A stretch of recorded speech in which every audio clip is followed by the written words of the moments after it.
बिस्मिल्लाहिर्रहमानिर्रहीम। अस्सलाम वालेकुम नाजरीन, आप यूट्यूब चैनल देख रहे हैं, मैं इमरान खान हूं। नाजरीन, एक दावा सामने आ रहा है, कुछ हमारे दोस्त हैं जर्नलिस्ट, उन्होंने यह दावा किया। दावा यह है कि साबिक आर्मी चीफ अशफाक परवेज कियानी वो जेल में गए और जाकर उन्होंने इमरान खान साहब से मुलाकात की। देखें, अशफाक परवेज कियानी के बारे में एक बात मुझे पता है और वो मुझे कुछ और दोस्तों ने, सोर्सेज ने बताई कि जनरल आसिम मुनीर के करीब है अशफाक परवेज कियानी, और कुछ जर्नैलों से, कुछ लोगों से उसकी नहीं बनती, लेकिन जिनसे बनती है उनमें एक जनरल अशफाक परवेज कियानी भी है। तो फौरी तौर पे जब ये खबर आई तो दिमाग में यही आता है कि हाँ, ये पॉसिबल है और ये मुलाकात हो भी सकती है। अब मैं कंफर्म नहीं कर सकता आपको कि ये मुलाकात हुई है या नहीं हुई, लेकिन ये जो दावा किया जा रहा है ना कि बर्फ पिघल रही है, ये दावा जमीनी हकायक से मैच नहीं करता। पाकिस्तान में अगर कहीं बर्फ पिघल रही है तो वो सिर्फ पहाड़ों पे पिघल रही है, और उसकी दो वजूहात हैं। एक तो ग्लोबल वार्मिंग है और दूसरा जो है वो गर्मियां बहुत बढ़ गई हैं। इसके अलावा कहीं कोई बर्फ नहीं पिघल रही। अगर बर्फ पिघल रही होती तो जो कुछ आप गिलगित बल्तिस्तान में देख रहे हैं आप वो ना देखते। अगर बर्फ पिघल रही होती तो जो कुछ इस वक्त कश्मीर में किया जा रहा है आप वो ना देखते। इंतखाबी निशान दोबारा छीने जा रहे हैं, वोटों का रद्दोबदल किया जा रहा है, लोगों को हरासा किया जा रहा है, गिरफ्तार किया जा रहा है, सूबा बदरियां हो रही हैं, जो असद कैसर और जुनैद अकबर के साथ हुआ, जो सुहेल अफरीदी के साथ हुआ। ये सारी चीजें बताती हैं कि बर्फ जो है वो मौसमियाती तब्दीलियों से तो पिघल रही है, लेकिन पाकिस्तान की सियासत पे जो बर्फ जमी हुई है उसके पिघलने के कोई इम्कानात नजर नहीं आ रहे। उसकी बड़ी वजह यह है कि पाकिस्तान की मिलिट्री एस्टेब्लिशमेंट ने कई मरतबा इमरान खान साहब से डील करने की कोशिश की, बहुत सारी ऑफर्स लेकर गए, यहां तक कि उन्हें कहा कि आप पाकिस्तान से बाहर चले जाएं, कुछ अरसा सियासत से छुट्टी कर लें, फिर वापस आएं, फिर आप सियासत करें। यह भी कहा गया कि आप बनी गाला में चले जाएं, यह भी कहा गया कि आप खैबर पख्तूनख्वा में शिफ्ट हो जाएं। अलग अलग तरह की बातें इमरान खान साहब को ऑफर की गई मिलिट्री एस्टेब्लिशमेंट की जानिब से, लेकिन उन्होंने मानी नहीं को बात। यह बार बार ऑफर आती है इमरान खान साहब को, ऐसा नहीं है कि एक आध दफा आई हो और उन्होंने रिजेक्ट कर दी हो, नहीं, बार बार आती है। अगर यह कोई मुलाकात हुई भी है तो मिलिट्री एस्टेब्लिशमेंट को मतलूबा नताइज नहीं मिले, ये बात तो गारंटीड है। वरना इस वक्त जो ब्रिगेडियर फाइक कर रहे हैं आजाद कश्मीर में और जो गिलगित बल्तिस्तान में वहां के ऑफिसर्स कर रहे हैं, ये सारा कुछ ना हो रहा होता। देखिए, जो डीलिंग इस वक्त हो रही है ना गिलगित बल्तिस्तान में और कश्मीर में वहां के अवाम के साथ, मुझे ऐसा दिखाई देता है कि खुदा न खास्ता ये गिलगित बल्तिस्तान और कश्मीर के हालात को बलूचिस्तान के हालात की तरह कर देंगे, सिर्फ अपने इक्तदार और अपने कंट्रोल के लिए। यानी एक जूनियर ऑफिसर होता है और बेचारे एफए पास आ जाते हैं। अब ये जूनियर ऑफिसर है, उसका दिमाग सिर्फ उसकी नौकरी के बीच में फंसा हुआ है, क्योंकि सारा कुछ उसका उसकी नौकरी से वाबस्ता है। वो अपने सीनियर को खुश करने के चक्कर में कुछ भी करता है और वो कुछ भी करने का खुमियाजा पाकिस्तान भुगतता है। यही सब कुछ बलूचिस्तान में गंदे खेल खेले गए और यही खेल आज जो है वो गिलगित बल्तिस्तान में और कश्मीर में खेले जा रहे हैं। लगता है कि ये जीबी को और कश्मीर को भी बलूचिस्तान बनाकर छोड़ेंगे। देखिए, दूसरी जमातें बाहर से बंदे ले लेकर जा रही हैं और अपनी रौनक लगा के दिखाने की कोशिश कर रही हैं कि देखो जी, हमारी छोटी मोटी रौनक लगी हुई है। कहीं पे भी वो पब्लिक को शो नहीं कर पा रहे। जहां दिखाते हैं वो किसी ना किसी लीडर को दिखाते हैं, उसके आसपास 10 20 30 बंदे दिखाते हैं, पब्लिक को नहीं प्रॉपर तरीके से वो शो कर पा रहे। उसकी वजह यह है कि लोग उनको रिस्पॉन्ड नहीं कर रहे। ये उम्मीदवार आप एक मरतबा फिर देख लें जो पाकिस्तान तहरीक इंसाफ के हैं। ये पोस्टर मैं आपको दिखा रहा हूं, इसमें आपको पता चल जाएगा कि कौन से हलके में आप खिलाफ वोट डालना है तो फिर आपने किसको वोट डालना है। ये सारी कहानी जो है वो इस सफे पे लिखी हुई है। कहीं आपको खैमे पे वोट डालना पड़ेगा, कहीं आपको विकेट पे वोट डालना पड़ेगा, कहीं आपको किसी और इंतखाबी निशान पे वोट डालना पड़ेगा। तो अलग अलग बहुत सारे इंतखाबी निशान है। तो ये 5-6 निशान आपके सामने हैं अलग अलग हलकों में। इनमें आप वोट डालेंगे तो आप कश्मीर के खिलाफ जाएगा।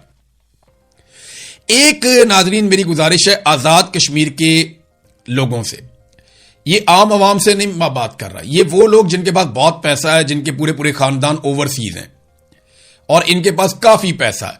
आजाद कश्मीर में लोगों की एक बहुत बड़ी तादाद पाकिस्तान से बाहर रहती है और वो लोग वहां पे पाउंड्स के अंदर, डॉलर्स के अंदर पैसा कमाते हैं। तो इनके पास वसाइल की कमी नहीं है, ये बहुत अमीर लोग हैं, कारोबारी लोग हैं। अब इनको ठगने का टाइम आ गया है। अगर आपको कोई कहे, कोई ऑफिसर, कि जनाब इतने पैसे दे दें, आपको इलेक्शन जितवा देंगे और आपको असेंबली में पहुंचा देंगे اور آپ کل کو منسٹر بھی بن جائیں گے تو آپ نے ان کی باتوں پہ کان نہیں دھرنے. بہت سارے دہاڑی باز جو ہیں وہ مارکیٹ میں پھر رہے ہیں. یہی کام بلوچستان میں کیا گیا تھا. ایک ایک حلقے کے لیے 10 بندوں سے کروڑوں روپے لیے گئے تھے. ایک بندہ وہ 2 کروڑ دے گیا, ایک بندہ اسے 5 کروڑ لے لیے, ایک بندہ اسے 7 کروڑ لے لیے, ایک اور بندہ اسے 3 کروڑ لے لیے. تو اس طرح ایک ایک حلقے کے لیے 10 بندوں سے پیسے پکڑے گئے تھے بلوچستان میں. اور بعد میں جب یہ لوگ پیسے واپس مانگنے کے لیے گئے تو ان کو کہا گیا کون سے پیسے بھائی, تمہیں وہاں پہ تھوڑے سے ووٹ پڑتے تو ہم تمہیں جتواتے, دوڑ جاؤ یہاں سے. اب وہ پیسہ ایسا تو ہوتا نہیں ہے جس کا کوئی قانونی ریکارڈ ہو پیچھے سے. یعنی جب آپ اس طرح کا پیسہ ہے جو آپ رشوت میں دے رہے ہیں تو وہ آپ ریکارڈ کا پیسہ نکال کے تو رشوت میں نہیں دیں گے نا.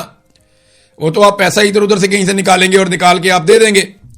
تو میری گزارش ہے اوورسیز پاکستانیوں سے, نمبر 1. نمبر 2, کشمیر کے اندر جو بڑے طاقتور پیسے والے لوگ ہیں جن کو سیاست کا کیڑا ہے یا کھجلی ہے, تو میں انہیں یہ بتا رہا ہوں کہ آپ نے اپنے کروڑوں روپے ضائع کر دینے. یہی بندے دیہڑیاں لگا کے پہلے آئے ہوئے. جاوید لطیف نے بتایا تھا کہ لاہور کے اندر بھی ایک آفیسر نے بہت پیسے لے لیے تھے. بلوچستان کے لوگ قصے آج بھی سناتے ہیں کہ ہم سے پیسہ لے لیا, ہمیں نہ ایم پی اے بنایا نہ ایم این اے بنایا. تو آپ سے گزارش ہے کہ آپ اپنا پیسہ ضائع نہ کریں. یہ دہاڑی باز ہیں, یہ دہاڑی لگا کے نکل جائیں گے, آپ کے پلے کچھ نہیں بچے گا. ابھی وہیں پہ جی بی میں الیکشن چل رہا ہے. پاکستان تحریک انصاف پہ مکمل پابندی ہے, مگر بلاول اور ان کی بہن ان کے پروٹوکول کے لیے گورنر پنجاب بھی گلگت بلتستان پہنچ گئے ہیں. سوال یہ ہے کہ کیا ان کے پاس این او سی ہے؟ الیکشن کے اس ماحول میں ایک گورنر بھی وہاں پہ پہنچ گئے. تو دیکھیں ایک طرف کتنا فری ہینڈ ہے, آپ انجوائے کریں. یہی بلاول اور مریم, انہیں مکمل طور پہ فری ہینڈ تھا 2020 میں بھی جب پاکستان تحریک انصاف کی حکومت تھی, اور ان کے پاس آج بھی فری ہینڈ ہے. پاکستان تحریک انصاف کو اس وقت بھی تنقید کا نشانہ بنایا جا رہا تھا گو کہ ان کی حکومت تھی, لیکن آج پاکستان تحریک انصاف کو مکمل طور پہ دیوار کے ساتھ لگایا گیا. نہ ان کے پاس اپنا نشان ہے, نہ وہ کمپین کر سکتے ہیں, نہ وہ لوگوں میں جا سکتے ہیں, لیکن نوجوانوں نے وہ ذمہ داری سنبھال لی. چاہے غیزر ہو, چاہے ہنزا ہو, چاہے اسکردو ہو, چاہے غانچے ہو, کہیں پہ بھی, چاہے گلگت ہو, کہیں پہ بھی آپ چلے جائیں, استور چلے جائیں, ہر جگہ پہ بڑی مضبوطی کے ساتھ پاکستان تحریک انصاف اور ایم ڈبلیو ایم کا الائنس کھڑا ہے. ناظرین, ایک بڑی انٹرسٹنگ چیز جو ڈیولپمنٹ ہو رہی ہے وہ خواجہ آصف کی جانب سے ہو رہی ہے. خواجہ سعد رفیق کا سٹیٹمنٹ آپ نے دیکھا, 1-2 اور وزیر بھی بولنا شروع ہو گئے. فہد حسین نے بھی ایک کالم لکھ دیا, یہ سابق وزیر ہیں شہباز شریف کی کیبنٹ کے, کہ جی وزراء کارکردگی اچھی نہیں دکھا رہے. تو فہد حسین صاحب کہ اس کے پیچھے 2 مقاصد ہو سکتے ہیں. ایک تو یہ کہ وہ گورنمنٹ پہ تنقید کرنا چاہتے ہیں, دوسرا وہ یہ چاہتے ہیں کہ شاید دوبارہ وہ کیبنٹ میں چلے جائیں, کیونکہ وہ پہلے کیبنٹ کا حصہ تھے. جب وہ کیبنٹ میں تھے تب انہیں کیبنٹ بہت اچھی لگتی تھی, حالانکہ اس کیبنٹ نے پاکستان کی بہت بری حالت کی تھی. اس کیبنٹ نے ستیہ ناش کر دیا تھا.